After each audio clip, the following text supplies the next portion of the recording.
Room service.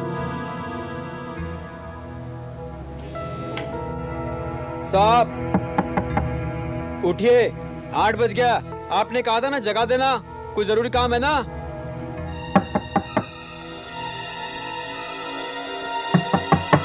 साहब लगता है इनको जगाना ही पड़ेगा। अरे ये क्या, दरवाजा तो खुला ही है। माफ कीजिएगा साहब। साहब माफ कीजिए, मैं बिना बताए अंदर आ गया हूं।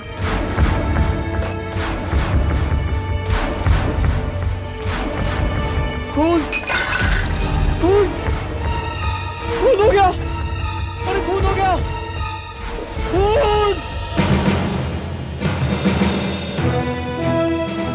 सर आपकी इंक्वायरी कैसी रही? वो जानना चाहते थे कि मैंने उस लड़के पर गोली क्यों चलाई। गोली चलाने से पहले मैंने उसे चेतावनी दी थी या नहीं। मैं खुद कहां गोली चलाना चाहता था।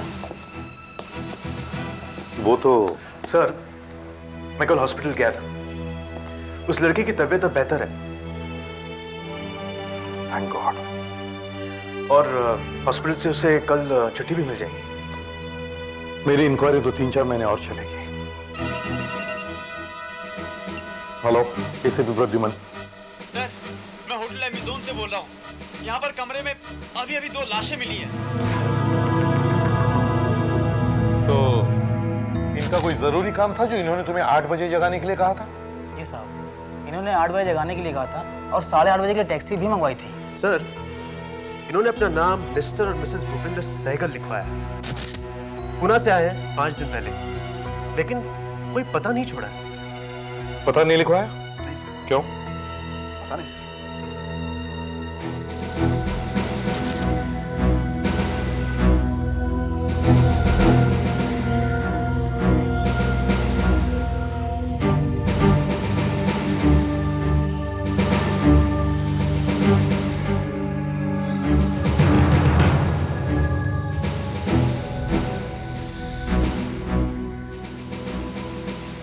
ये तो सिर्फ पुलिस डॉक्टर ही बता सकता है कि इनकी मौत कितने बजे हुई होगी। लेकिन जिस तरह से लाशें अकड़ने लगी है, इससे पता चलता है कि इन्हें मरे हुए 6 से 10 घंटे हो चुके हैं। कल रात 11 से 3 बजे के बीच। सर ये देखिए, हम एक दूसरे को बहुत प्यार करते हैं, लेकिन अब हमारे पास मौत के अलावा कोई रास्ता नहीं बचा है। संध्या और अवकाश। सर ये आत्महत्या का केस है।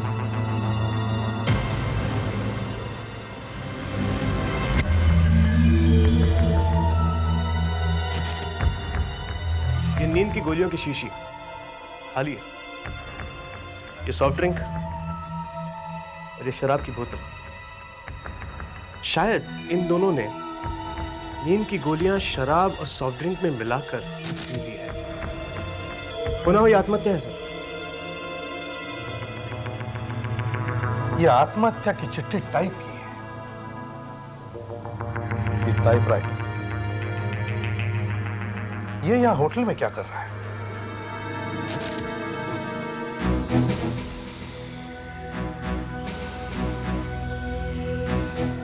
एक बात मुझे खटकती है। इन्होंने इस वेटर को आज सुबह 8 बजे जगाने के लिए कहा था क्योंकि इनका कोई जरूरी काम था। तो फिर आत्महत्या क्यों करी? सर यही बात मेरी भी समझ में नहीं आ रही। क्या कल रात भी तुम यहां ड्यूटी पर थे? जी हाँ। जब तुम यहां आए तो ये लोग तुम्हें परेशान नजर आ रहे थे? दुखी, उदास? बिल्कुल नहीं सर, कल रात 9 बजे मैं शराब की बोतल जब इनके यहाँ लेकर आया तो ये बहुत ही खुश थे और इन्होंने मुझे 20 रुपए इनाम भी दिया साहब। क्या कहा तुमने? कितने बजे यहां आए थे? कल रात 9 बजे। मतलब कल रात 9 बजे तुम यहां शराब की बोतल लेकर आए थे। तो क्या बोतल पूरी भरी हुई थी? बिल्कुल सर, भरी हुई थी और सील बंद थी। इनकी मौत रात 11 और 3 बजे के बीच हुई। इसका मतलब है 9 और 11 के बीच, ज्यादा से ज्यादा 9 और 3 बजे के बीच। मतलब 2 से 6 घंटों के बीच में इस आदमी ने अकेले इतनी शराब पी ली। बहुत कम लोग हैं जो इतनी शराब पी सकते हैं। सर हो सकता है कि इस लड़की ने भी पी ली हो? नहीं सर, मुझे ऐसा नहीं लगता, क्योंकि इस ग्लास में से शराब की बदबू नहीं आ रही। सर जरा सोचिए, ये लड़का इस लड़की से प्यार करता था और इसीलिए आत्महत्या भी करना चाहता था। हो सकता है कि इसी टेंशन में उसने इतनी सारी शराब पी ली हो। नहीं वीरेंद्र, मैं नहीं मान सकता, यहां जरूर कुछ गड़बड़ है। जरा सोचो, कल रात ये लोग बहुत खुश थे, कल रात यहां क्या हुआ होगा?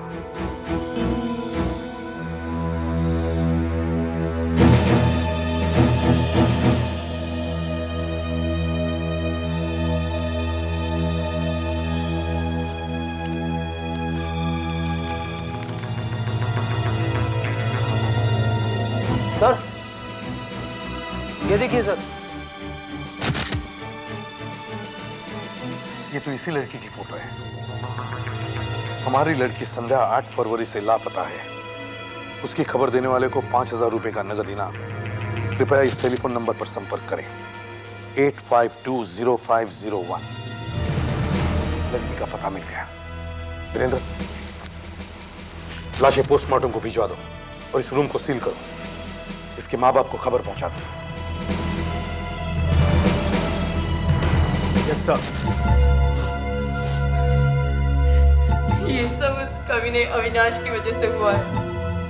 उस कमबख्त ने मेरी बेटी की जान ले ली। पहले तो उसने मेरी बहन को फांसा, फिर उसे भगा कर ले गया। माँ बाप का पता नहीं, ज्यादा कुछ कमाता था नहीं और चला था मेरी बहन से शादी करने। सारी गलती आप लोगों की है। अगर आपने उन दोनों को शादी करने दी होती ना, तो आज संध्या जिंदा हो, खुश हो। अरे ये लोग संध्या को शादी क्यों करने देते? अगर वो शादी कर लेती तो उनका घर कैसे चलता? और ये मधु, ये तो कुछ कमाता है नहीं। बंद करो बकवास। देखो, मैं अगर नहीं कमाता हूं तो मेरी मर्जी, और तुम मेरे घर के मामलों में टांग मत अड़ाओ। बस सब लोग चुप करेंगे। ये कोई वक्त है इस तरह की छोटी छोटी बातें करने का? वहां अंदर संध्या की लाश पड़ी है और यहां आप सब।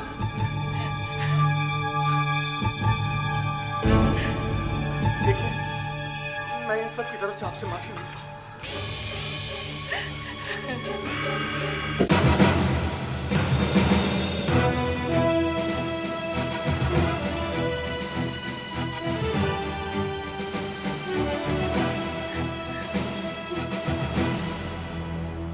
आप? जी हम संध्या के ऑफिस से।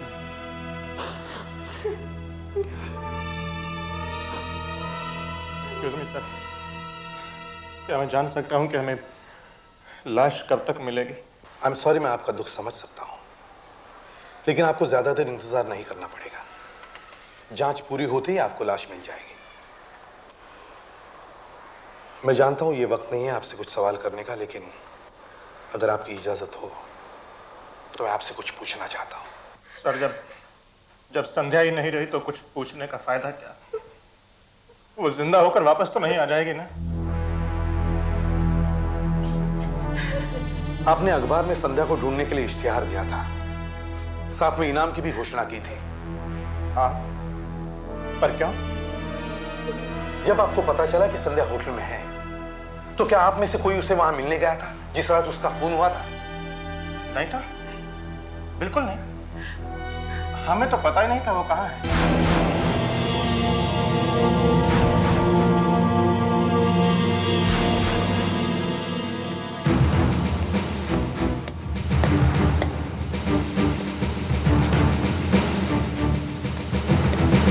कुछ पता चला डॉक्टर साहब?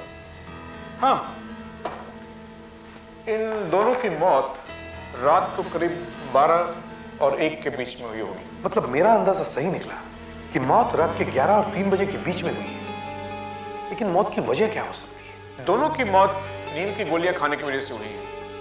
मुझे लड़के के पेट में से सफेद पाउडर बरामद हुआ और लड़की के पेट का भी वही हाल है। और हाँ, ये ग्लास जो आपको होटल में मिले थे, उसके अंदर भी सफेद पाउडर के अंश मौजूद हैं।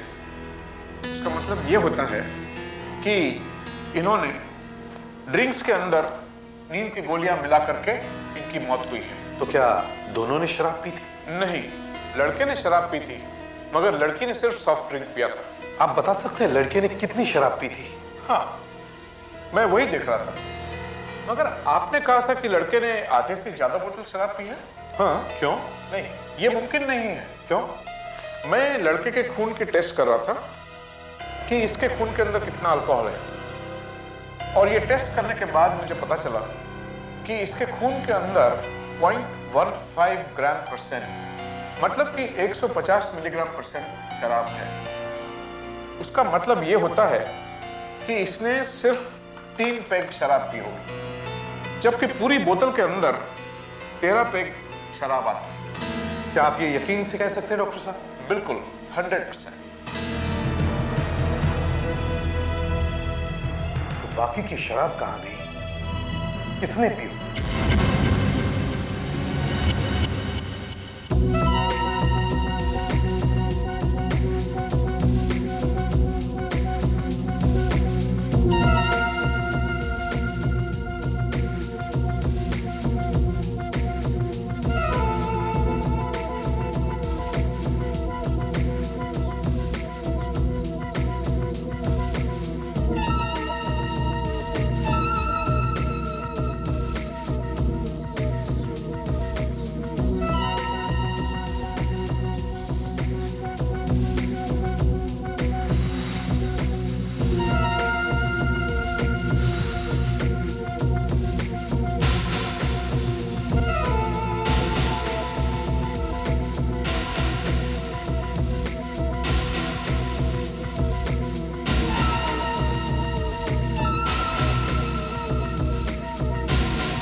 सर टाइपराइटर पर, दरवाजे के हैंडल पर, बोतल पर, टेलीफोन पर, हर जगह पर हमने उंगलियों के निशान ढूंढने की कोशिश की, मगर कहीं भी कोई भी निशान नहीं। ऐसा लगता है जैसे किसी ने बड़े ध्यान से सभी निशान मिटा दिए। अगर उनको आत्महत्या ही करनी थी तो फिर उंगलियों के निशान क्यों मिटा दिए? और वो बाकी की शराब वो कहां गई? इन सब सवालों का एक ही जवाब हो सकता है।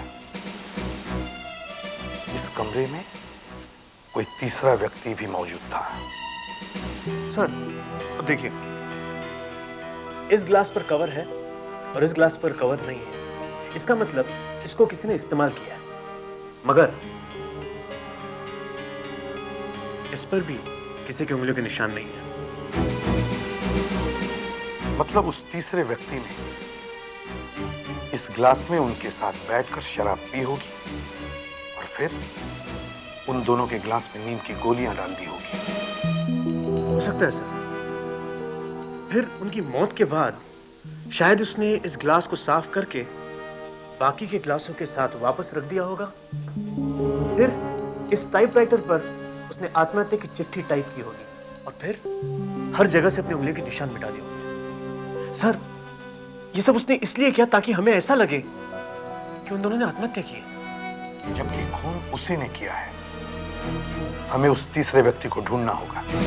कल रात जब तुम शराब लेकर ऊपर कमरे में गए जी तो उन दोनों के अलावा कमरे में कोई तीसरा भी था? जी नहीं सर, बस वही दोनों थे। ये वेटर कल रात 9 बजे शराब लेकर ऊपर कमरे में गया। उन दोनों की मौत रात को 12:15 बजे हुई। रात 9 और 12 बजे के बीच ऊपर और कौन कौन गए थे? अब ऊपर जाने का यही एक रास्ता है और जो भी यहां से जाएगा वो तुम्हारे सामने से ही जाएगा। अगर कातिल रात को 9 और 12 बजे के बीच ऊपर गया होगा तो वो तुम्हारे सामने से ही गया होगा। तुमने उसे जरूर देखा होगा। याद करो। यहाँ से तो वेटर ही आते जाते रहते हैं सर। दूसरा तो कोई नहीं गया था सर। याद करो, सोचो। हाँ सर, याद आया सर। एक आदमी आया था रात को 10:30 बजे। वो 112 नंबर वाले साहब से मिलने के लिए। लेकिन सर मेरी ड्यूटी तो 11 बजे तक थी और जब तक मैं यहाँ था तब तक वो वापस नहीं गया था। 112 वाला आदमी अभी होटल में है या चला गया? तो आपने ये बताया कि आप लोग यहाँ 2 दिनों से ठहरे हुए हैं, ठीक? कल रात आपने कोई आवाज सुनी? किसी को आते जाते देखा। कोई आपसे मिलने आया? सर ये है 112 वाला।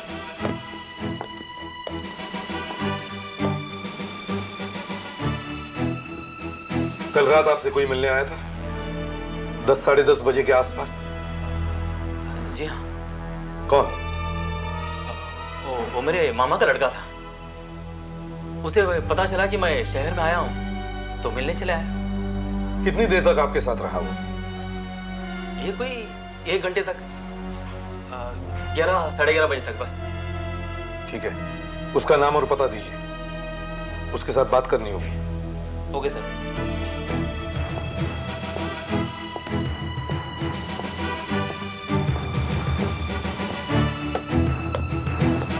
हाँ वीरेंद्र, क्या पता चला? सर संध्या और अविनाश के कमरे के अलावा इस फ्लोर पर और 15 कमरे और इसके ऊपर वाली फ्लोर पर भी 16 कमरे। खून के बाद यहाँ रहने वाले काफी लोग जा चुके हैं और बाकी के लोगों से पूछताछ जारी है, लेकिन अभी तो कुछ पता नहीं चल रहा। खूनी यहाँ रात के 9 और 12 बजे के बीच आया था जरूर, लेकिन किसी ने उसे नहीं देखा। ये कैसे हो सकता है? वीरेंद्र, होटल छोड़कर जो लोग चले गए उनकी तलाश करो, हमें उनसे बात करनी होगी। Yes sir.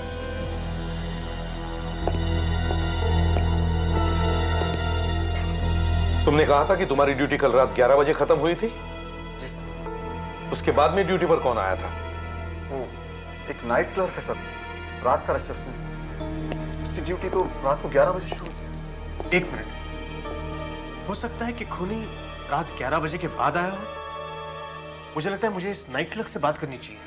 मैं यहीं पे इंतजार करता हूँ सर। ठीक है, मैं संध्या के ऑफिस में जाके पूछताछ करता हूँ। शायद हमें वहां से पता चलेगा कि ये खून क्यों हुआ होगा। क्या उनका खून हुआ था? वो आत्महत्या नहीं थी? जी, उनका खून हुआ था। एक तो उनकी मौत की खबर सुनकर हम लोग पहले से इतना दुखी है कि क्या बताएं। ये अचानक तुम्हें क्या हुआ? कहाँ जा रहे हो तुम? नहीं कर पा रहे कि उन लोगों जी, ने अपने आप को मार लिया था।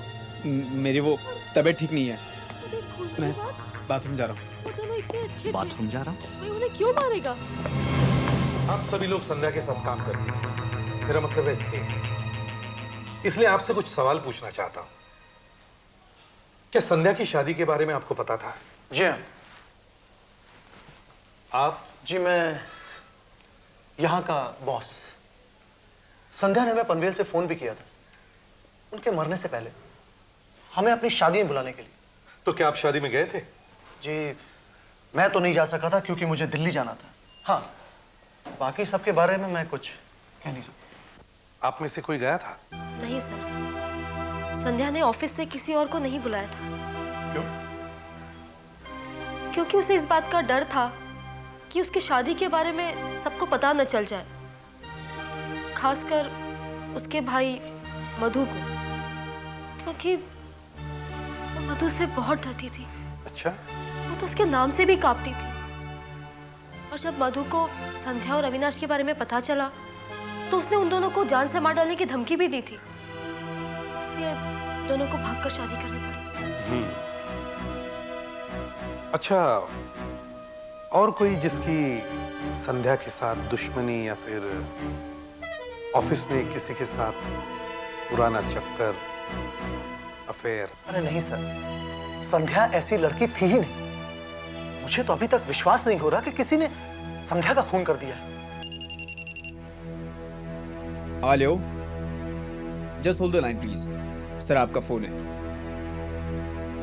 हेलो, नाइट क्लर्क मिल गया? ये रात को 11 बजे से लेकर सुबह तक ड्यूटी पर था और ये बहुत कुछ जानता है। जरा बताओ साहब को क्या हुआ था? मुझसे गलती हो गई साहब। मैंने रात को एक आदमी को ऊपर जाने दिया। खून उसी ने किए होंगे साहब। मैंने जब उसे फोन किया तो मुझे पता ही नहीं था कि ऐसा कुछ हो जाएगा। 1 मिनट, तुमने फोन किया था उसको? क्यों? मैंने अखबार में पढ़ा था कि एक लड़की घर से लापता है। वही लड़की जो मिसेस भूपेंद्र सहगल नाम से रह रही थी हमारे होटल में। पेपर में लिखा था कि उसकी सूचना देने वाले को 5,000 रुपए का इनाम मिलेगा। पैसों की लालच में मैंने उसके घर वालों को फोन कर दिया सर। उसके बाद क्या हुआ बताओ। रात के करीब 11:15 बजे उसका भाई आया। मधु आया था? हाँ साहब, बहुत गुस्से में था। मैंने अपने इनाम के पैसे मांगे तो कहने लगा बाद में दे दूंगा और सीधा ऊपर की तरफ चला गया। भागा। वापस नीचे कब आया? यही कोई 1 घंटे के बाद। कुछ बोला नहीं और बस चला गया। पता नहीं ऊपर क्या हुआ होगा साहब, लेकिन आज जब मैं ड्यूटी पे पहुंचा तो पता चला उस लड़की और उसके साथी का खून हो गया है। तो मधु ने झूठ बोला कि वो होटल गया ही नहीं। मधु को पकड़ना चाहिए। उठो मधु, उठो, अपना जुर्म कबूल करो और फिर सो जाना। इतनी बार मैं कह चुका हूँ, मैंने संध्या और अविनाश का खून नहीं किया। नहीं, सब जानते हैं कि तुम अपनी बहन की कमाई पर जीते थे और इसलिए उसकी शादी के खिलाफ भी थे। उस रात तुम उनके होटल में गए, उनकी मौत के सिर्फ 1 घंटा पहले। हाँ, गया था, जरूर गया था मैं, और इतना गुस्से में था कि मैं शायद उन दोनों का खून भी कर सकता था। मेरा विश्वास करो, मैंने खून नहीं किया। अच्छा, तो फिर क्या किया तुमने? मैंने संध्या को बहुत समझाने की कोशिश की, पर वो नहीं मानी। रोने लगी, बहन होने की दुहाई देने लगी अपनी। कहने लगी कल मेरी शादी है, तुम्हें कन्यादान करना है। बताओ मैं ऐसे में क्या करता? खून कर देता मैं दोनों का। मैंने संध्या को झटक कर परे किया और अविनाश को मैं धमका कर चला आया कि कल फिर आऊंगा और देखता हूं तुम कैसे शादी करते हो मेरी बहन से। झूठ बोल रहे हो तुम। क्यों हमारा वक्त बर्बाद कर रहे हो? काफी देर हो चुकी है तुम्हें तो तलब होने लगी होगी एक ड्रिंक पीने की। मैं बनाता हूं तुम्हारे लिए एक गिलास, जी भर के पियो।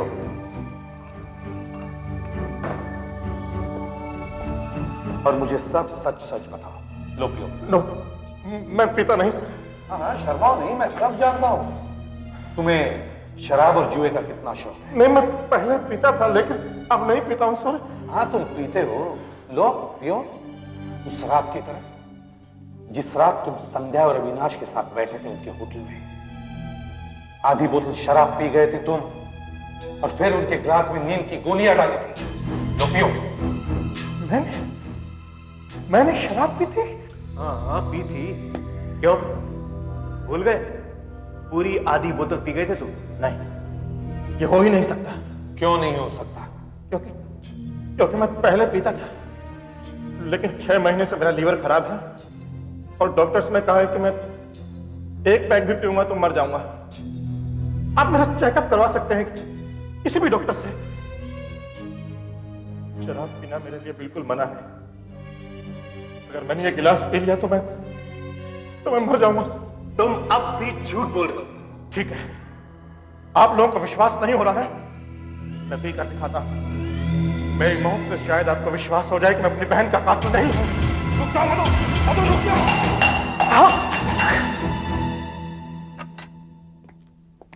सर, ये मेडिकल रिपोर्ट है मधु के लीवर के बारे में। अच्छा सर, इसमें साफ लिखा हुआ है कि मधु का लीवर इतना खराब हो चुका है कि आधी बॉटल शराब तो क्या, अगर 1 पैक भी वो पिएगा तो जिंदा नहीं बचेगा। सर, अगर हम ये मान लेते कि ये मधु कातिल नहीं है, तो फिर कातिल कौन हो सकता है? क्योंकि होटल का रिसेप्शनिस्ट भी कह रहा था कि उस रात मधु के अलावा उसके सामने कोई ऊपर गया ही नहीं। कोई तो ऊपर गया होगा। खून क्या अपने आप हो गए? खून होने के बाद कौन कौन लोग होटल का कमरा छोड़कर गए उनके बारे में पूछताछ की तुमने? Yes sir. तो फिर 14 लोग थे जिन्होंने उस दिन होटल छोड़ा, उनमें से 13 हमें मिल चुके, मगर सर किसी ने ना कुछ देखा ना कुछ सुना। 14 आदमी? सर ये होटल का रजिस्टर है। उस 14वें गेस्ट का नाम है मिस्टर नायडू, मद्रास से। सर उसने पता ठीक से लिखा नहीं था, इसलिए मद्रास पुलिस अब तक उससे बात नहीं कर सकी। सर एक इंटरेस्टिंग पॉइंट, संध्या और अविनाश का कमरा दूसरे माले पर था और इस आदमी का कमरा उनके कमरे के ऊपर तीसरे माले पर था। तीसरे माले पर? ये आदमी हमारे काम का हो सकता है। लगता है यही हमारी आखिरी उम्मीद है। हमें फिर से ऑफिस में इंक्वायरी शुरू करनी पड़ेगी।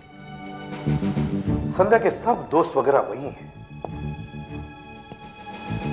मुझे लगता है इस आदमी के बारे में हमें वहीं से कुछ पता चल जाएगा। मैं तो दिल्ली में था, पूरे एक हफ्ते वहीं था, ऑफिस का ही काम था। अच्छा, और आप? जी मैं मेरे पापा का ऑपरेशन था, मैं उन्हीं के साथ में थी, हॉस्पिटल में। सर मैं तो अपने दोस्त के घर था, उसकी पार्टी में। क्या तुम ये सब साबित कर सकते हो?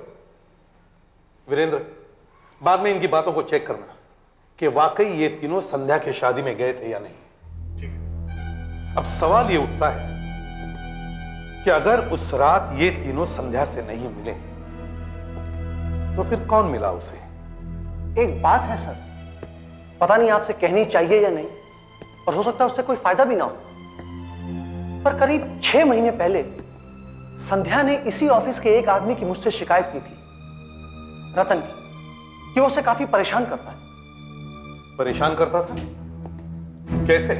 हाँ सर, संध्या ने इस बात का जिक्र मुझसे भी किया था कि रतन उसको बार बार ऑफिस के बाहर मिलना चाहता था, और 1-2 बार तो उसने उसे बुलाया भी था और उसके घर पे फोन भी करता था। संध्या ने उसे समझाया भी, मना भी किया, लेकिन वो माना ही नहीं। जब संध्या ने रतन की शिकायत की तो आपने क्या किया? मैंने रतन को समझाया, वार्निंग दी, उसके बाद संध्या ने शायद कभी उसकी शिकायत नहीं की। ये रतन अब कहाँ है? यही तो प्रॉब्लम है सर। उस दिन भी जब आप ऑफिस में आए थे तो रतन अजीबोगरीब तरीके से पेश आ रहा था। ऑफिस से घर भी जल्दी चला गया, उस दिन से आज तक वापस नहीं आया। और एक अजीब बात सर, जब मैंने ऑफिस का अटेंडेंस रजिस्टर चेक किया तो पता चला कि जिस दिन संध्या और अविनाश का खून हुआ था उस दिन और उसके अगले दिन रतन ऑफिस आया ही नहीं था। अरे हाँ, अब याद आया।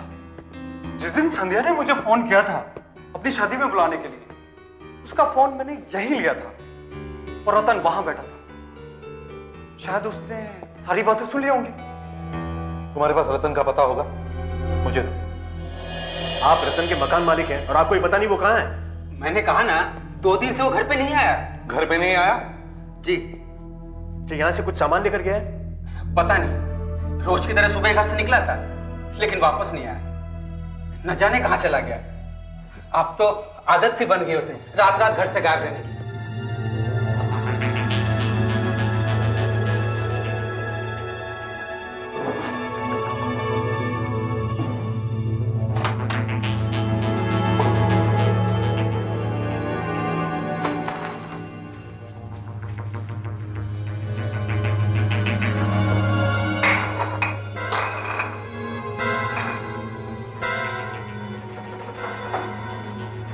ये रतन को शराब पीने की आदत थी? आदत? बहुत बड़ी लत थी जी, बहुत बड़ी। यही तो करता था वो, जब भी घर पे रहता दिन भर इस कमरे में शराब पीता रहता था। न जाने क्या गम था उसे। वीरेंद्र, ये देखो।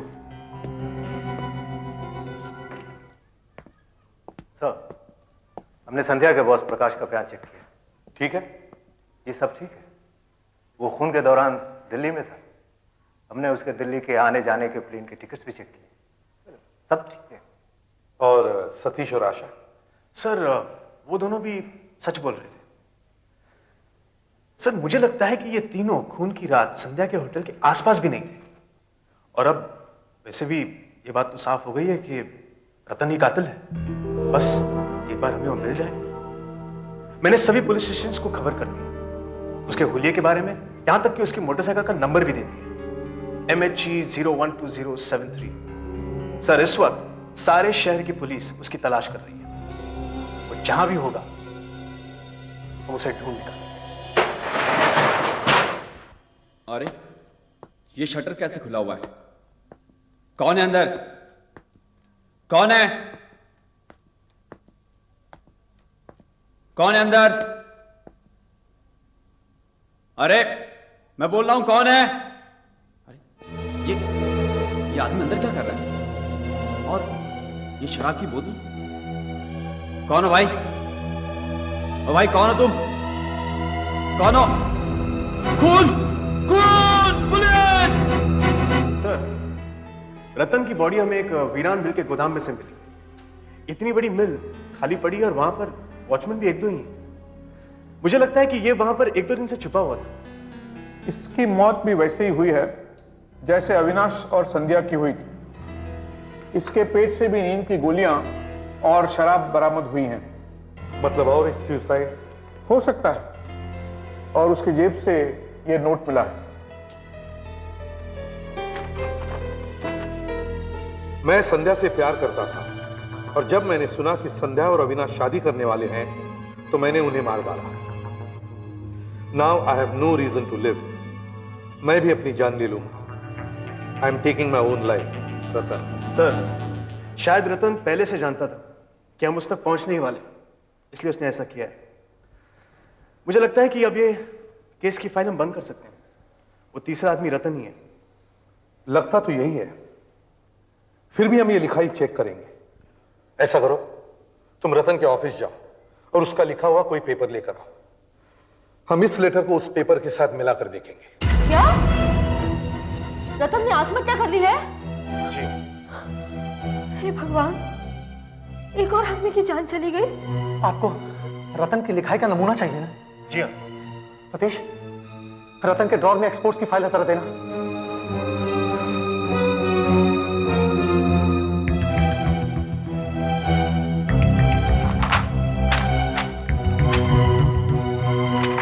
ये देखिए, ये हमारे एक्सपोर्ट्स की लिस्ट है जो रतन के हाथ की ही बनाई हुई है। ये ठीक है। अब हमें सिर्फ ये देखना है कि रतन ने जो आत्महत्या का लेटर छोड़ा है वो उसी ने लिखा है या फिर किसी और ने।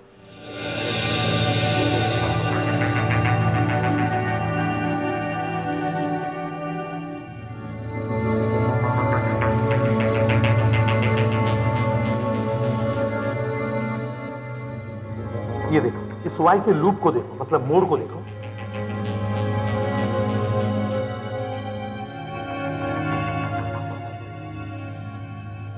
और यहां इस वाई के मोड़ को देखो, मिलते हैं। उसी तरह इस टी की डंडी को देखो, कैसे क्रॉस किया देखो। और यहां इस टी को भी वैसे ही क्रॉस किया।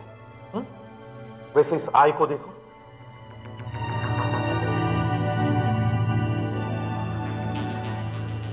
और इस आई को देखो,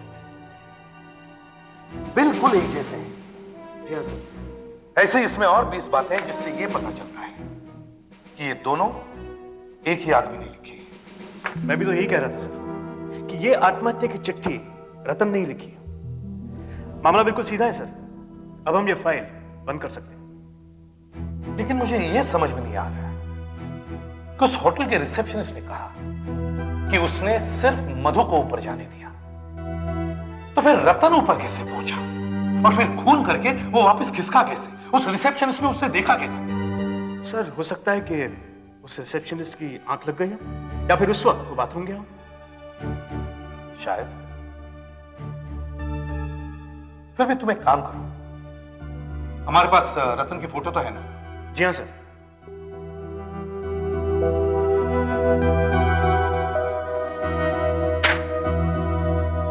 सर, ये वही फोटोज हैं जो हमें रतन के कमरे में से मिली थी।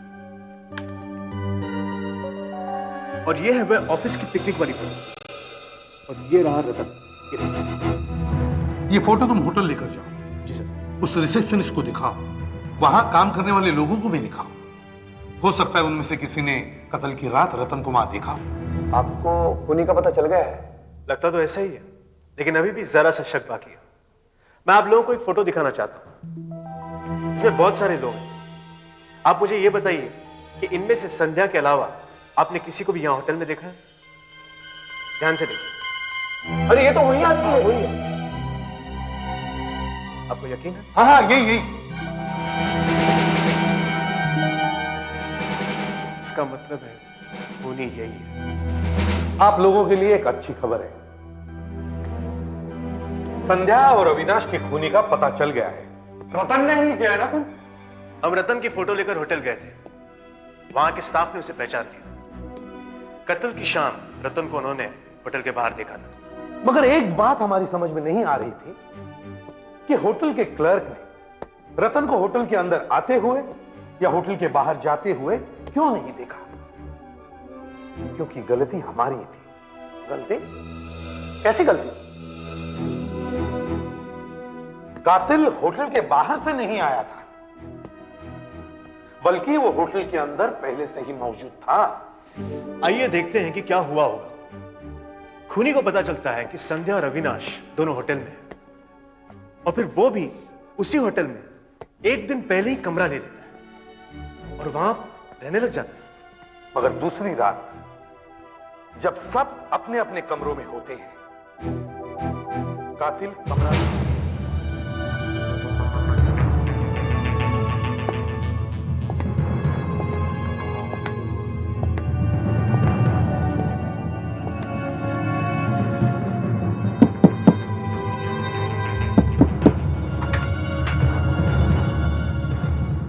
संध्या और अविनाश उसे देखकर बिल्कुल नहीं चौंकते, क्योंकि उन्होंने तो उसे शादी में बुलाया था। दोनों खुशी खुशी उसका स्वागत करते हैं, उसके साथ ड्रिंक्स पीते हैं। मगर थोड़ी देर बाद वो सबके लिए ड्रिंक्स बनाता है और फिर दोनों संध्या और अविनाश मौत की गहरी नींद में सो जाते हैं। कातिल हर जगह से अपनी उंगलियों के निशान मिटा देता है, अपना ग्लास साफ करके बाकी के साफ ग्लासों के साथ वापस रख देता है। कातिल वापस अपने कमरे में चला जाता है, रात भर चैन की नींद सोता है, दूसरे दिन होटल छोड़ देता है। और इसीलिए होटल के रिसेप्शनिस्ट ने रतन को ना होटल में आते हुए देखा और ना जाते हुए, क्योंकि खूनी पहले से ही होटल में मौजूद था।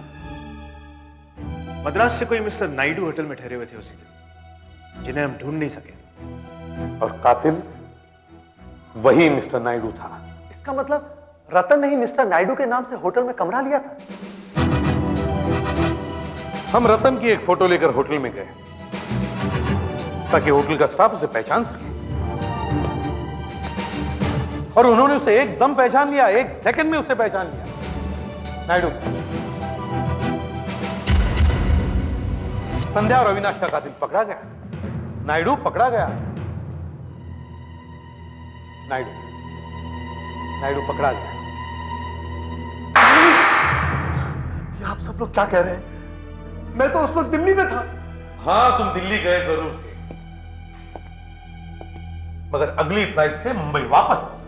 और यहाँ होटल अमेज़न में कमरा लेकर रहने लगे।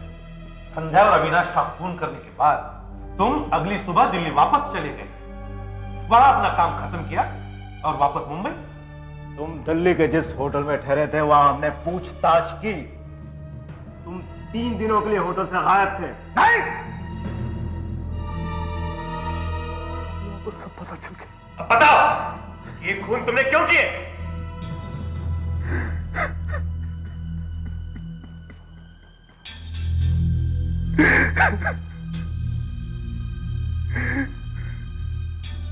मैं ये खून नहीं करना चाहता था सर, मैं ये खून नहीं करना चाहता था।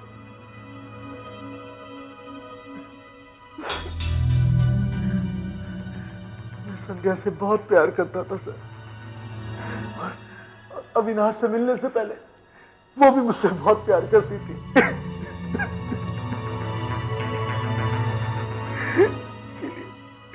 इसीलिए उसे मैंने ऑफिस में नौकरी भी दी। जब वो अविनाश से मिलने लगी तो मुझसे बर्दाश्त नहीं हुआ। उसके बाद उसने मुझसे शादी करने से भी इनकार कर दिया। तो मैं आग बबूला हो गया, मैंने उन दोनों का खून कर दिया। और रतन? आप लोगों से बचने के लिए मुझे बेचारे रतन का भी खून करना पड़ा और उसकी मौत को भी तुमने एक आत्महत्या बनाने की कोशिश की। थोड़ी देर के लिए तो तुमने हमें चकमा दे ही दिया था प्रकाश, क्योंकि रतन के आत्महत्या की नोट की लिखाई और उसकी हैंडराइटिंग दोनों मिलती थी, क्योंकि वो दोनों ही पेपर तुमने लिखे थे। हाँ, रतन की आत्महत्या की चिट्ठी भी मैंने ही लिखी और जो पेपर मैंने आपको ऑफिस में दिया था वो भी मेरे हाथ का ही लिखा हुआ था। इसीलिए हमें लगा कि रतन ने आत्महत्या कर ली। तुम्हारा प्लान अच्छा था प्रकाश। संध्या, अविनाश और रतन के खून के जुर्म में हम तुम्हें गिरफ्तार करते हैं। मदद कीजिए, आप सीआईडी वाले मुझे इंसाफ दिला सकते हैं। अरोड़ा साहब, हम इस केस के बारे में थोड़ा थोड़ा जानते हैं। देखिए, अनुपमा के साथ जो भी हादसा हुआ वो किसी के साथ नहीं होना चाहिए, मगर इस केस में सीआईडी की क्या जरूरत है? अनुपमा ने पुलिस के सामने खुद बयान दिया है कि जो कुछ भी हुआ उसी की गलती से हुआ। उसने गलती से गैस खुली छोड़ दी थी, बाद में लाइटर का बटन दबा दिया, आग लगी और ये एक्सीडेंट हो गया। वो बयान झूठा था, मगर उसने वो बयान पुलिस ऑफिसर और डॉक्टर्स के सामने दिया है। क्या होगा? लेकिन अभी थोड़ी देर पहले मेरी बेटी ने मुझे खुद बताया है कि उसके पति और ससुराल वालों ने उसे बांधा, वो गैस ऑन कर दी, खिड़की के दरवाजे बंद कर दिया और उसे जला दिया। देखिए, वर्मा फैमिली की सोसाइटी में बहुत इज्जत है। अनुपमा ने भी अपने बयान में उनके खिलाफ कुछ नहीं कहा है, इसलिए कोई भी इल्जाम लगाने से पहले आप सोच लीजिए। मेरी बेटी दर्द से तड़प रही, उसने जो मुझे बताया उसकी कोई कीमत नहीं, क्या सच की कोई विसात ही नहीं है यार? ऐसी बात नहीं है अरोड़ा साहब। जब आपकी बेटी ने अपना पहला बयान दिया तब आप कहां थे? दिल्ली में। अजीत ने, अनु के पति ने मुझे कल रात फोन किया था, तो मैं कल रात की आखिरी फ्लाइट लेकर यहां आ गया और सीधा अस्पताल पहुंचा अपनी अनुपमा के पास। नाजुक सी गुड़िया चली पड़ी थी, आग की लपटों में झुलसी हुई, जिंदगी और मौत के बीच दर्द से करा रही थी। उसकी आंख के आंसू सूख चुके थे सीधी साहब। उसके चारों तरफ गिद्ध बैठे हुए, जीत और उसके माँ बाप मेरी बेटी की मौत का इंतजार कर रहे हैं। मैं आपसे कह रहा हूं इसी के साथ, मेरी बेटी को अजीत और उसके माँ बाप ने जलाया है।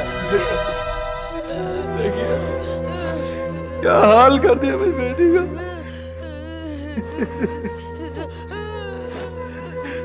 बेटा, बेटा, सीआईडी ऑफिसर्स आए हैं बेटा, सच्चाई जानने के लिए वो आए यहाँ।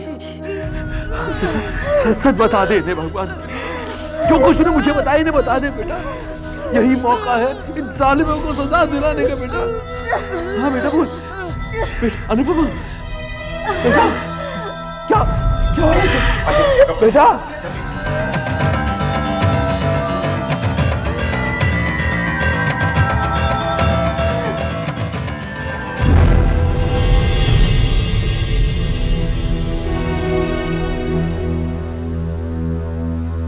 I'm sorry, मैं इसे बचा नहीं सका। वैसे भी बचने की उम्मीद बहुत कम थी।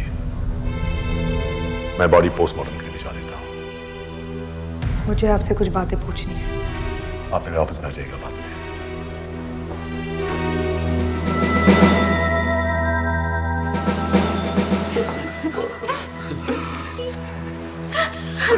I'm sorry.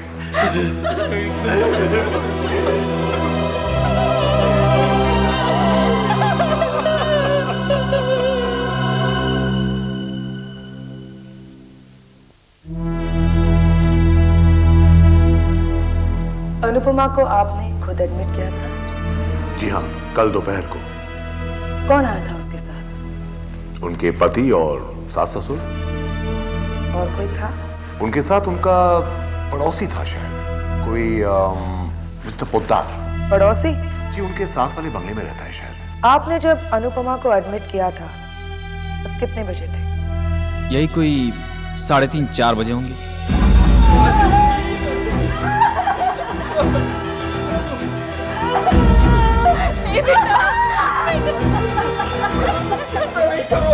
बिल्कुल ठीक हो जाओगे, हम एक साथ मर जाएंगे।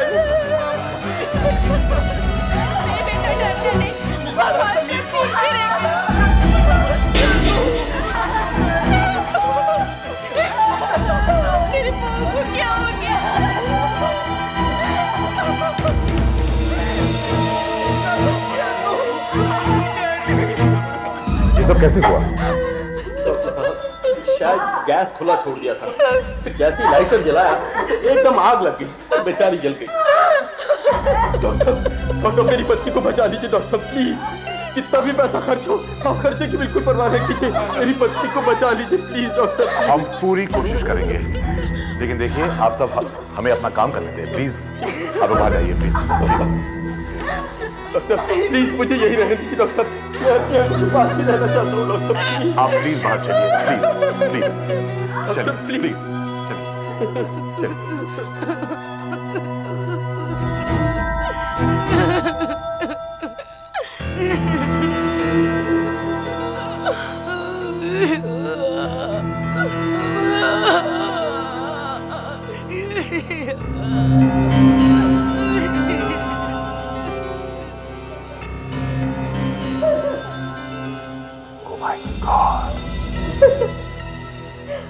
शरीर पूरा जल चुका है, 90 to 95% बर्न्स। सिर्फ चेहरा बच गया है।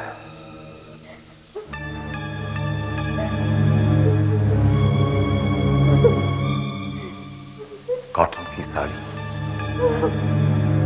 की साड़ी के जले हुए टुकड़े शरीर पर चिपके हुए हैं। हुआ कैसे? दोपहर को अनुपमा किचन में चाय बनाने गई थी। घर में और कौन कौन थे? मम्मी और डैडी। और आप?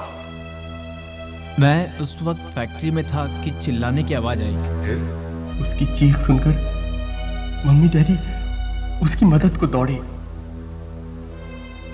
बहुत कोशिश की उन्होंने, आग से जूझे, उसे बचाने की बहुत कोशिश की, लेकिन डॉक्टर साहब ड्रिप देने के लिए पेशेंट की नस नहीं मिल रही है। मुझे यही डर था। ठीक है, तुम ऑपरेशन की तैयारी करो। यस। ऑपरेशन? ऐसी हालत में पेशेंट का ऑपरेशन? घबराइए मत अजीज साहब, मामूली सा ऑपरेशन है, बस एक हल्का सा काटना है मुझे, एक नस तक पहुंचने के लिए। इसी नस के जरिए हम उसे दवाई की बोतलें चढ़ाएंगे। इन्हें हर 3 घंटे के बाद 30 ml फोर्टिन का इंजेक्शन दो। यस। मरीज को बहुत दर्द है, एक इंजेक्शन अभी दो।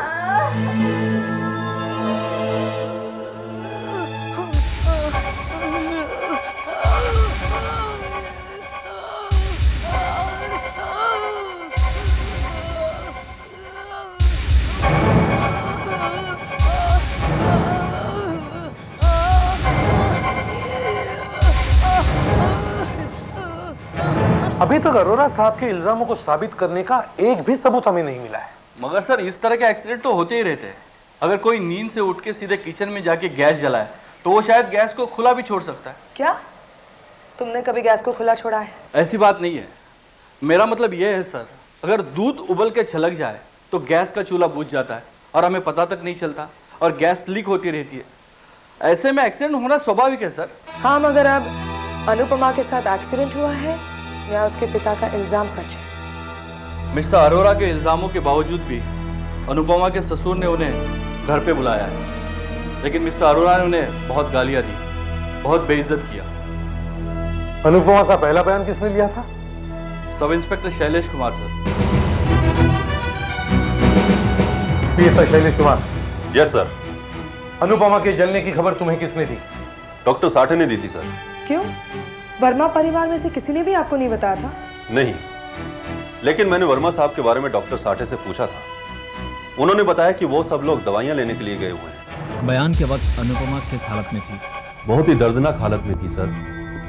मैं पुलिस वाला होकर भी उसे देख नहीं पा रहा था। फोर्टविन जैसे ताकतवर इंजेक्शन का भी उस पर कोई असर नहीं हो रहा था।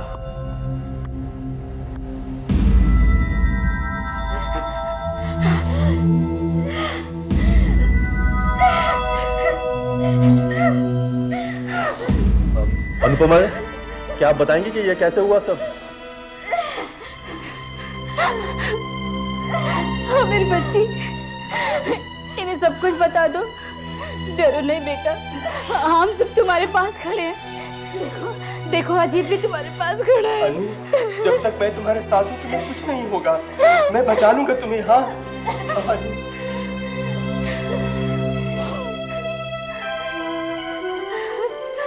हाँ, समीर है घर पर, वो है हमारे पास है समीर। मिसेस वर्मा, क्या आप मुझे कुछ बताना चाहेंगी?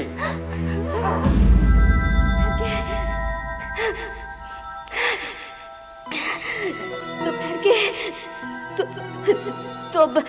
तो बचे थे।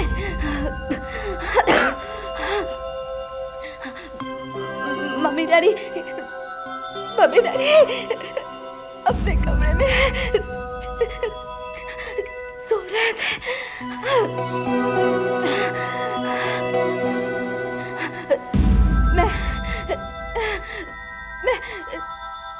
मैं किचन में गई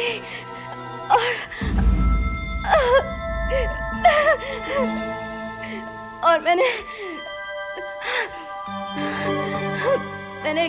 गैस का नॉब ऑन कर दिया।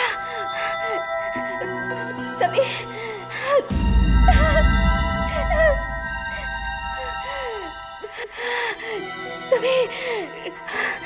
टेलीफोन की घंटी बजी।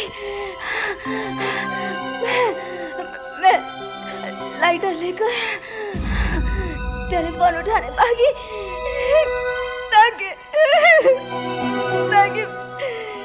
ताकि मम्मी डैडी की नींद खराब था।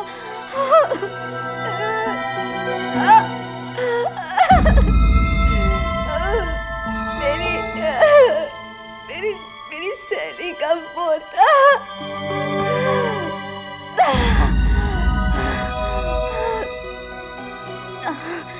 हम लोग ने काफी देर तक बातें की।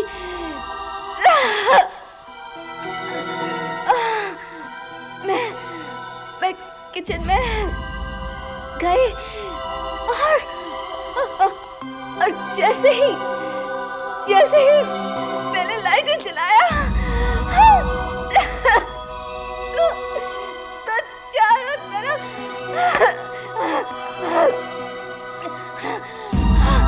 आग अनुपमा का बयान बिल्कुल शीशे की तरह साफ है।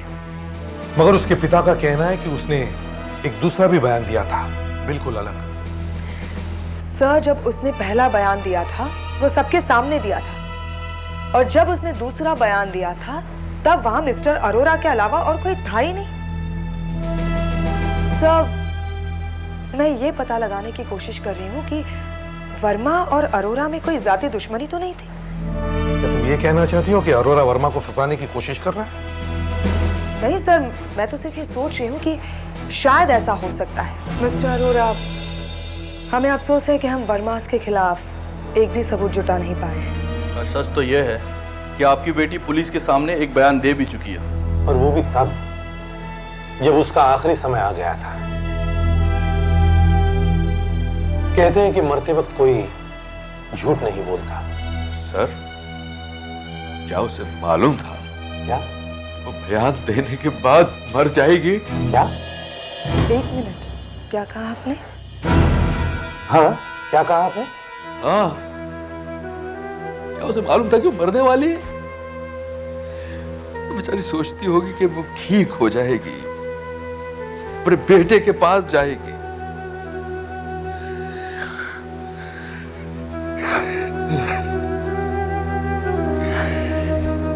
बदनसीब बाप हूं मैंने अपनी बेटी को 2 बार जलाया है। एक बार उस कमीने अजीत के साथ उसका ब्याह करवा के, दूसरी बार आज उसका अंतिम संस्कार। बहुत भोली थी मेरी बेटी, दूसरों की गलती अपने सर पे ले लेती थी। कितनी बार समझाने की कोशिश की, बेटा भलाई का जमाना नहीं है। जलता कोयला अगर उसके हाथ में रख देना तो कभी वो उफ नहीं करती थी। ऐसी थी मेरी बेटी। मेरी इज्जत बचाने के लिए सिर्फ जान ही दे।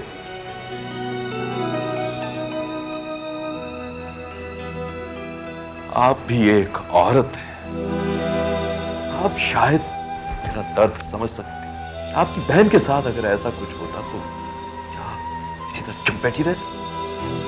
मिस्टर अरोरा, मैं आपके दुख और जज्बात को समझती हूँ, लेकिन आप ये भी जानते हैं कि कानून की नजर में जज्बात की कोई अहमियत नहीं होती। कानून सबूत मांगता है, जज्बात को नहीं।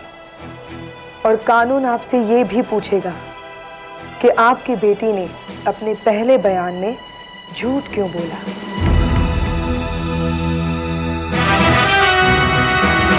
करीब 18 महीने पहले अनुपमा की शादी अजीत वर्मा से हुई और सिर्फ 1 साल के अंदर उनके बेटे समीर का जन्म हुआ। मगर इन 18 महीनों में उसने एक बार भी अपने पिता से यह नहीं कहा कि उसके ससुराल वाले उसे पैसे या दहेज के लिए तंग करते थे।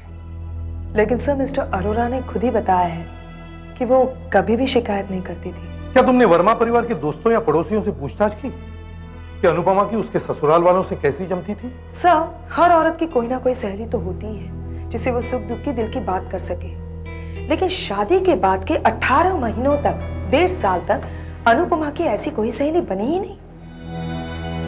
हो सकता है अनुपमा अकेली रहना पसंद करती हो। शायद इसीलिए उसे अपने बेटे समीर से बहुत लगाव था। सर, मैंने ऐसे कई केसेस के बारे में सुना है जहां औरतें अपनी छोटे छोटे बच्चों के साथ घंटों बातें करती रहती हैं, अपने दिल का बोझ हल्का करने के लिए। इसीलिए मरते दम तक उसके होठों पर एक ही नाम था, समीर। और अगर वो किसी को दिलो जान से चाहती थी तो वो था समीर। लेकिन समीर, वो तो अनुपमा के ससुराल वालों के पास था, उनके कब्जे में था। सर, अनुपमा के पिता ने बहुत ही पते की बात कही थी कि अनुपमा ने जब पहला बयान दिया था तब क्या वो जानती थी कि वो जिंदा बचेगी या नहीं? हाँ, उसने सोचा होगा कि वो जिंदा बच जाएगी, मगर उसके ससुराल वाले वो तो उसे बार बार यही कहते थे कि वो ठीक हो जाएगी और जल्दी उनके साथ उनके घर वापस जाएगी। यानी अनुपमा, याद रख, कोई उल्टा सीधा बयान मत दे देना, क्योंकि अगर ठीक हो जाएगी तो हमारे साथ ही घर वापस आएगी। अब तस्वीर कुछ साफ साफ हो रही सर, अनुपमा को जो इंजेक्शंस दिए गए थे, फोर्टविन, यस सर, उसमें से सिर्फ पहला इंजेक्शन हॉस्पिटल के स्टॉक में से था। बाकी के सारे इंजेक्शंस उसके ससुराल वाले बाहर से लाए थे। बचे हुए इंजेक्शंस डॉक्टर शाह के पास जांच के लिए भिजवा दो। ये केस थोड़ा पेचीदा है, बिट कॉम्प्लिकेटेड, इसीलिए आपकी सलाह चाहिए। वो सब इंजेक्शंस मैंने लैब में चेक किए थे, वो सब ठीक ठाक थे। लेकिन डॉक्टर साहब, अनुपमा को फोर्टविन का इंजेक्शन क्यों दिया गया? ये नींद की बहुत बढ़िया दवाई है। मरीज को किसी बात का एहसास नहीं रहता और भयंकर दर्द से भी ये छुटकारा दिलाती है और मरीज सो जाता है। कैसे? इसका असर सीधे सेंट्रल नर्वस सिस्टम पर होता है। डॉक्टर साहब, यानी आप ये कहना चाहते हैं कि अनुपमा ने जब अपना पहला बयान दिया था तब उस पर फोर्टविन का असर था? मैं कह रहा हूँ कि ये हो सकता है। डॉक्टर साहब, ये बात बहुत ही सीरियस है। मेरा मतलब ये कि अनुपमा ने जो पहला बयान दिया है वो गलत साबित हो सकता है। देखो, तुम शुरू से ही बहुत उतावली हो आशा। जरा ध्यान से सोचो, इंसान को झूठ बोलने के लिए बहुत चौकन्ना रहना पड़ता है और सच खुद ब खुद निकल पड़ता है। डॉक्टर साहब, आप साफ साफ बताइए, आप कहना क्या चाहते हैं? देखो, मेरी एक सलाह मानो। पहले आप जाकर चेक करो कि जब अनुपमा ने अपने पिता के सामने मरने से पहले बयान दिया था तो उस समय उसे कौन सा इंजेक्शन दिया जा रहा था, मतलब वो फोर्टविन थी या नहीं। तब तक हमने फोर्टविन के इंजेक्शन देना बंद कर दिए थे। बंद कर दिए थे? क्यों? क्योंकि उसके शरीर में इंफेक्शन इतना फैल गया था कि उसका पूरा नर्वस सिस्टम खराब हो चुका था। दर्द क्या है उसे मालूम ही नहीं था। वो दर्द की सारी सीमाएं पार कर चुकी थी। अनुपमा ने कॉटन की साड़ी और ब्लाउज पहने थे। Yes sir. और मेरा तजुर्बा यह कहता है कि कॉटन की साड़ी को पूरी तरह से जलने के लिए कम से कम 15 से 20 मिनट लगते हैं। और सर, अनुपमा के पड़ोसी मिस्टर पोद्दार के अनुसार ठीक 2 बजे उन्होंने अनुपमा की सास कंचन वर्मा की चीखें सुनी, और जब वो भागा भागा उनके बंगले पर पहुंचा तब उसने वहां देखा कि अनुपमा फर्श पर गिरी हुई थी।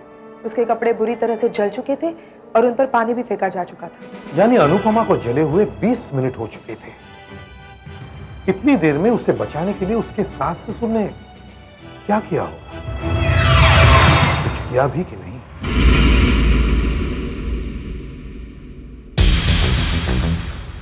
क्या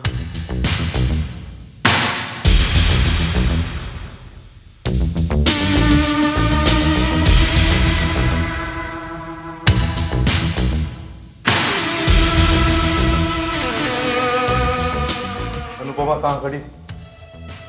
शायद गैस के पास खड़ी होगी और शायद गैस का बटन खुला होगा। जैसे ही उसने लाइटर जलाया बस एक जोरदार धमाका हुआ और धमाका हुआ? जी। धमाका हुआ तो यहां कुछ तो निशान होने चाहिए। कुछ भी नहीं दिखाई दे। आप लोग अंदर कहां से आए? यहां से। तब जैसी अनुपमा की चीखें सुनी हम लोग फौरन किचन की तरफ भागे, लेकिन साहब ये सब इतना जल्दी हो गया, वो बेचारी किचन से निकल ही नहीं पाई और यहां ढेर हो गई।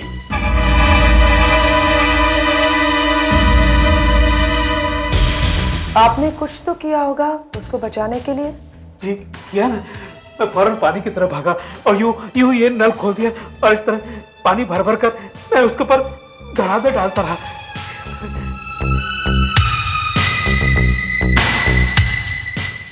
किससे? इस ग्लास से? जी। यूं?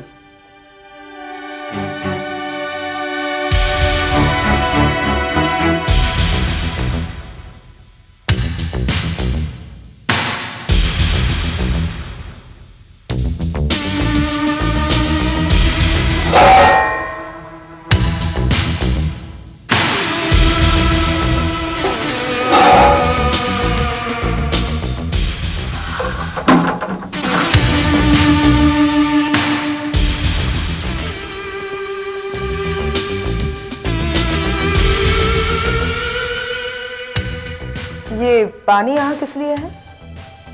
जी इस एरिया में थोड़ी पानी की प्रॉब्लम है, इसलिए हम हमेशा ये ड्रम भर कर रखते हैं। फिर आपने ये पानी इस्तेमाल क्यों नहीं किया? जी वो मैंने आपको बताया ना, हम लोग इतना घबरा गए थे, इतना डर गए थे कि कुछ सूझा ही नहीं। गैस की टंकी। उस वक्त आप कहाँ थी? मैं उसके बाद पानी डाल रही थी। वो डर कर इधर भागती थी, कभी वहां से यहाँ भागती थी, कभी वहां भागती थी, कभी यहाँ जाती थी, और मैं उसके बाद पानी डालती ही जा रही थी। पानी का तो जैसे यहाँ पर तालाब ही बन गया था। यहाँ इस कमरे में? लेकिन मिस्टर वर्मा ने कुछ देर पहले हमें बताया कि अनुपमा किचन में ही गिर गई थी, बाहर आ ही नहीं सकी। किचन में? उन्होंने ऐसा कहा। असल में उन्हें बहुत बड़ा शौक लगा है। वो अनुपमा के सदमे से अभी तक बाहर नहीं निकल सके हैं, इसलिए क्या कह रहे खुद भी नहीं समझ पाते। असल में मैं ही और उसके पीछे पानी लेकर दौड़ रही थी, कभी किचन में, कभी यहाँ, कभी यहाँ, कभी वहाँ। हाँ यही तो थी वो।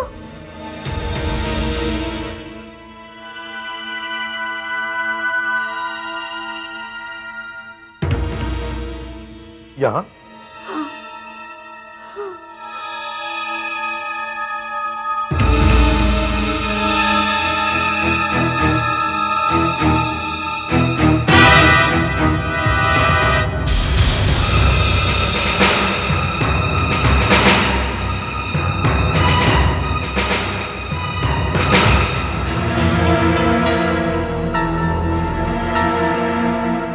क्या ये वही साड़ी है? जो अनुपमा ने उस दिन पहनी थी। हाँ हाँ। प्रोडक्ट्स इन्हें बाहर ले जाओ। यस। आप थोड़ी देर के लिए बाहर जाएंगे प्लीज? आइए मैडम।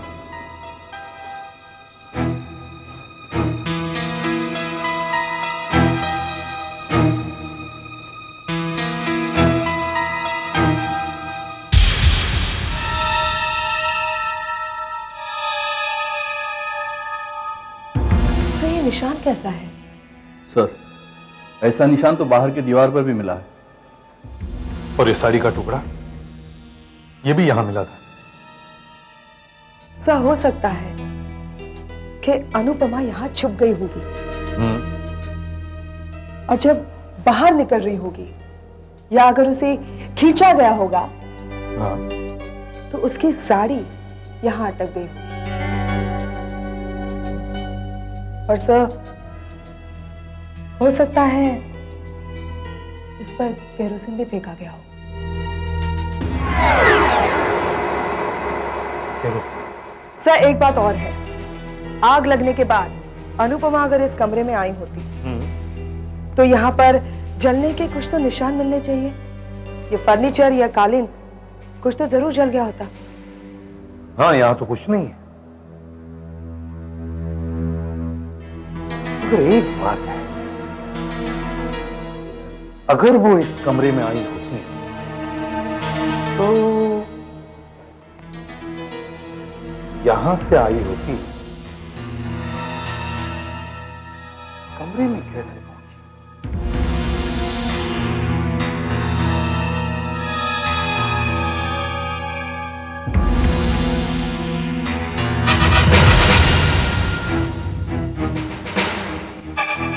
खून का निशान। प्रोडक्ट्स इसे नापो।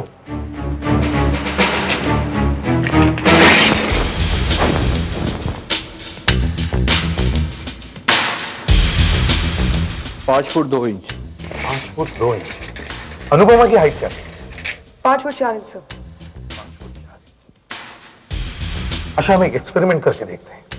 Be ready? Ready sir. हाथ दो। 1 2 3। यहीं पर लगा। तुम्हारी हाइट क्या है? 5 foot 4 inch sir. 5 foot 4 inch. याद है, अनुपमा के माथे पे एक जख्म था, यहीं से आया है। इसका मतलब है इस कमरे में उस पर केरोसिन फेंका गया और फिर उसे घसीटते हुए यहां से ले जाया गया। साहब, मेरी नौकरी ऐसी कि मैं हर रोज यहाँ शाम 5 बजे आता हूँ और घर का कामकाज करता हूँ। और कल भी आया था, लेकिन देखा यहाँ कोई नहीं है। तब मैंने पोदार जी के नौकर से पूछा तो उसने बताया, छोटी मैम साहब जल गई, सब लोग हॉस्पिटल गए। तो तुमने क्या किया? मैंने कुछ नहीं किया, मैं वापस चला गया। फिर रात 8 बजे आया। तो तुमने घर की सफाई नहीं की? नहीं साहब, जब मैं वापस आया तब तक तो बड़ी मालकिन ने सब कुछ साफ कर दिया था। हाँ, पर यहाँ थोड़ा तो पानी होना चाहिए था। नहीं साहब, यहाँ बिल्कुल पानी नहीं था, सब साफ था।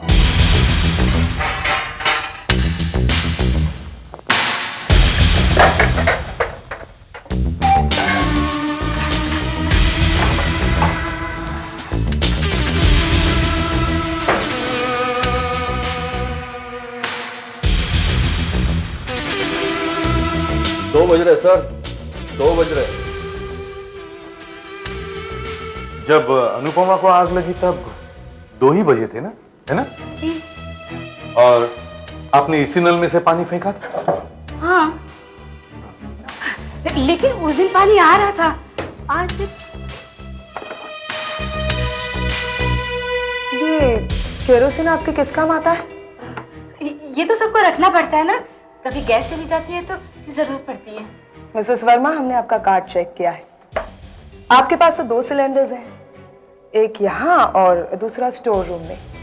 फिर आपको केरोसिन की क्यों जरूरत पड़ती है? ये तो खाली है, इसमें तो केरोसिन है ही नहीं। वही तो, क्योंकि केरोसिन इस्तेमाल किया गया है। वैसे आपने केरोसिन कहाँ इस्तेमाल किया? मुझे तो कुछ याद नहीं। आपको याद नहीं या आप याद करना नहीं चाहते?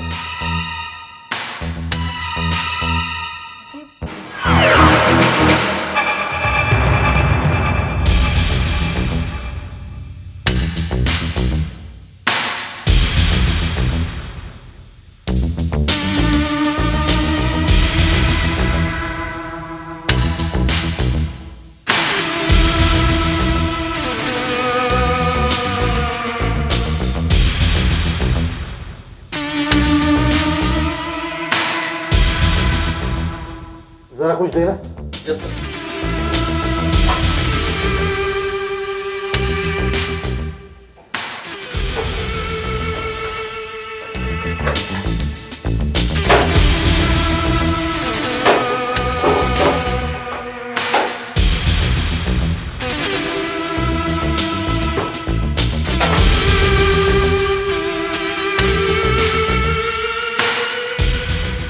रस्सी के जले हुए टुकड़े,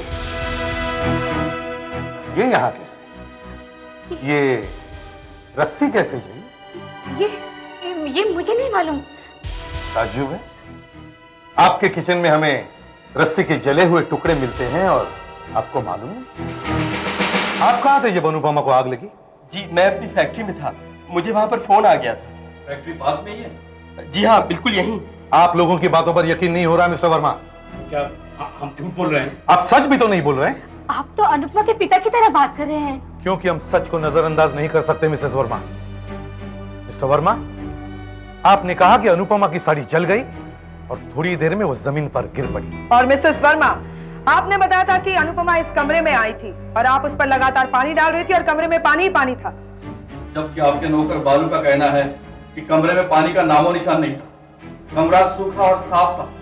हाँ, मैंने कमरा सुखाकर साफ कर दिया था। और उस दिन तो नल में पानी ही नहीं आया था। क्या आपको ये ध्यान नहीं आया कि कंबल या किसी गीले कपड़े से आग जल्दी बुझती? सर, ये सब कुछ इतनी जल्दी हो गया, ये लोग बिल्कुल बौखला गए होंगे, या फिर कंबल लाने के लिए टाइम ही न मिला हो। नामुमकिन, क्योंकि अनुपमा ने कॉटन की साड़ी पहनी थी और कॉटन की साड़ी को जलने के लिए कम से कम 20 मिनट लगते हैं। हो सकता है कि अनुपमा शॉक लगने की वजह से चिल्लाई ना हो, लेकिन आपके लिए 20 मिनट का समय काफी था अपनी बहू को बचाने के लिए, अगर आप चाहते तो। देखिए, अब भी वक्त है, सच सच बताइए आपने क्या किया। अनुपमा ने अपना बयान हॉस्पिटल में दे दिया है, वो झूठ क्यों बोलेगी? क्योंकि आप लोग उसके सर पर खड़े बार बार यही दोहराते रहे कि अगर तुम ठीक हो जाओगी तो हमारे ही घर वापस आओगी। दरअसल ये दिलासा एक धमकी था कि अनुपमा याद रहे, कुछ उल्टा सीधा बताया तो घर आकर तेरी खैर नहीं। अजीत, सच सच बताओ क्या हुआ था। मैं तो उस वक्त फैक्ट्री में था। मैं बताती हूँ क्या हुआ था। अजीत, आपने अपनी बीवी को खुद जलाया, उसके बाद आप फैक्ट्री चले गए। आपके फैक्ट्री जाने के बाद आपकी माँ ने शोर मचाना शुरू कर दिया और आप अपने बेटे समीर को अपनी आंटी के पास पहले ही भेज चुके थे। तुम्हारा रास्ता साफ था, तुमने अनुपमा को रस्सी से बांधा, उसके मुंह में कपड़ा ठूसा और वो बेचारी बेबस थी, फिर भी वो लड़ी। उसने भागने की कोशिश की, तुमने उस पर मिट्टी का तेल फेंका और उसको घसीटते हुए किचन में ले गए। तुम्हारी तैयारी पूरी थी मिस्टर अजीत, वो खास नोजल भी तैयार था जो तुमने 2 दिन पहले खरीदा था, वो नोजल जो गैस के ट्यूब में फिट होता था। तुमने गैस से ट्यूब निकाली, उसमें नोजल लगाई और गैस खोल दिया। तुम्हारी बीवी गिड़गिड़ाती रही लेकिन तुम्हारे हाथ नहीं कांपे। नोजल से लपक कर आग की एक भयंकर लपट निकली और अजीत, तुमने बड़ी बेदर्दी से अपनी बीवी को जिंदा जला दिया। मैं कहता रह गया, मुझसे मत करो ये सब, मत चला, अनुपमा को मत करवाओ मुझसे। लेकिन तुमने मेरी एक न सुनी। तुमको तो पैसे की भूख थी, अब मिट गई तुम्हारी भूख, ठंडा हो गया कलेजा, खुश हो गई तुम। क्या बक रहा है तुम मुझे क्यों दोष दे रहे? इसलिए क्योंकि अनुपमा पर केरोसिन फेंका तुमने, गैस को लाइटर से जलाया तुमने। अब सच सच बताओ क्या हुआ था। अनुपमा से मेरी शादी के बाद हमें बिजनेस में बहुत नुकसान हुए। पहले तो हमें बाजार से पैसा मिलता रहा, लेकिन जल्दी ही हमारी हालत खराब ही होती गई। और फिर एक दिन मेरे लिए एक करोड़पति की बेटी का रिश्ता आया।